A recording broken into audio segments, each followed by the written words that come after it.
What's up internet, here we go again. Kali ini kita akan membahas alur sebuah film asal Filipina yang berjudul Mang Kanor. Iya cuy, namanya Mang Kanor. Mungkin ada Sunda-Sundanya kali ya. Nah, film ini menceritakan tentang seorang pengusaha tajir yang punya hobi menggunakan jasa wanita callingan cuy. Tapi yang rada aneh, dia itu sering mengabadikannya jadi video gitu. Sampai pada akhirnya HP-nya pun hilang dan videonya kesebar. Dan dia akhirnya mendekam di sel tahanan. Lantas bagaimanakah cerita selengkapnya? Langsung aja kita masuk ke dalam alur ceritanya.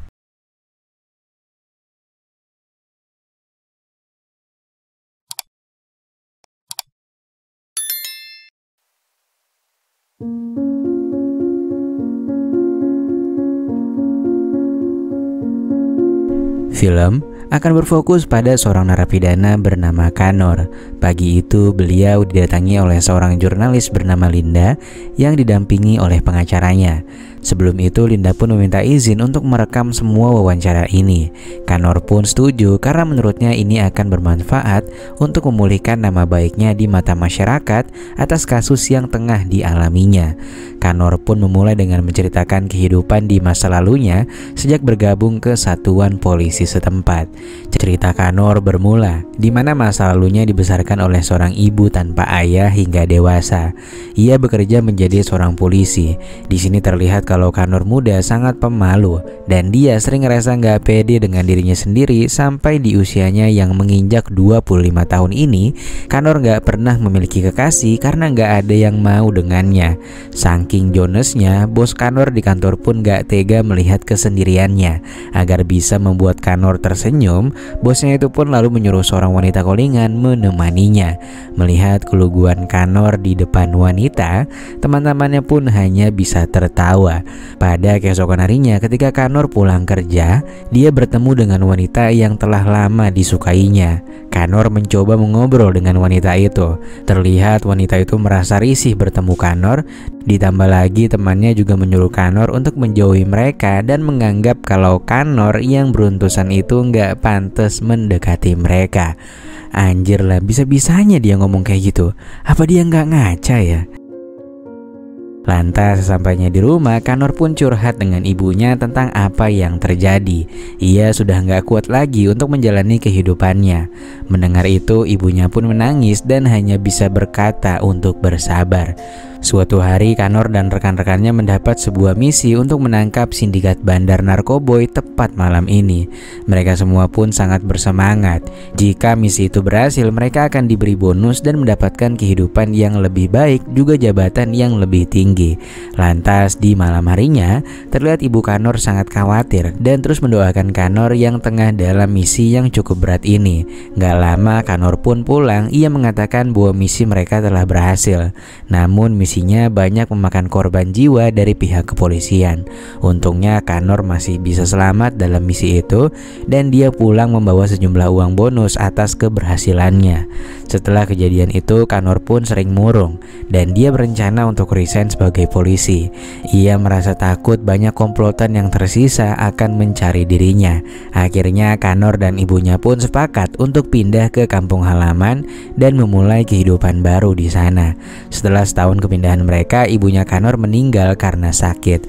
Kanor yang tinggal sebatang kara mencoba untuk tetap tegar. Lalu Kanor membuka restoran Jepang dan gak disangka restorannya itu bisa berkembang sangat pesat. Singkat cerita, 15 tahun waktu berlalu. Kanor yang lagi di restorannya dipertemukan dengan dua mahasiswi yaitu Sandra dan Leika. Terlihat mereka berdua sedang kebingungan memilih makanan yang akan dipesan karena ternyata harganya cukup mahal. Dari tatapannya terlihat kalau Kanor mulai tertarik dengan Sandra. Akhirnya Kanor pun berkata untuk pesan aja makanan apapun dan jangan membingungkan soal pembayaran. Singkat cerita, selesai makan, Sandra berterima kasih kepada Kanor. Kanor pun berkata agar Sandra jangan sungkan menghampirinya jika dia membutuhkan sesuatu. Dengan sedikit malu-malu, Sandra pun memberikan kecupan dan kemudian pergi. Peristiwa itu pun disaksikan oleh anak buah Kanor yang bernama Bart dan juga Tiso. Tisoy. Mereka sangat iri melihat bosnya itu didekati oleh mahasiswi. Kanor pun meminta mereka untuk pergi biar nggak ngerusak moodnya yang lagi berbunga-bunga itu. Lantas di hari selanjutnya, ketika Kanor sedang makan malam sendirian, tiba-tiba Sandra datang dan ingin memesan makanan untuk dibungkus. Kanor pun menyuruh Tisoy untuk menyiapkan pesanan Sandra, dan lagi-lagi Sandra nggak dibolehin bayar olehnya. Selagi menunggu makanan itu, mereka berdua pun mengobrol. Gak diduga Sandra tiba-tiba mengungkapkan kalau dia menyukai Kanor karena kebaikannya. Dipancing seperti itu, akhirnya Kanor pun juga mengungkapkan perasaannya, di mana dia juga mulai menyukai Sandra sejak pertama kali bertemu. Lantas setelah makanan siap dibawa, Sandra pun langsung bergegas pulang dari restoran Kanor. Di pagi harinya, Sandra terpantau sedang menemani Leika. Tiba-tiba mereka bertemu dengan Kanor. Kanor pun menawarkan tumpangan dan mengajak mereka untuk sekalian jalan-jalan. Leika pun mulai membuka jalan, di mana dia mengatakan untuk mengajak Sandra aja karena dia sedang ada urusan mendadak. Dan setelah mereka pergi, Leika pun seneng banget kayak abis nyomblangin orang. Terlihat Sandra dan Kanor pun menghabiskan waktu seharian, dan dari percakapan itu mereka memutuskan untuk menjalin sebuah hubungan. Sejak mereka pacaran, Kanor mulai sering memberikan kejutan kepada Sandra, dan hal itu pun membuat Sandra jadi makin lope-lope kepada si Kanor. Dan selain itu, setiap kali mereka bertemu, Kanor pun juga dapat rezeki nomplok di mana dia bisa mempusrenya kapanpun dia mau. Tisoy dan Bart karyawannya pun turut bahagia melihat bosnya kini lebih enjoy menjalani hidupnya setelah mengenal Sandra. Gak cuma pada Sandra, kebahagiaan itu juga dirasakan oleh Leika karena ia bisa menikmati makanan 4 sehat 5 sempurna di hampir setiap hari cuy.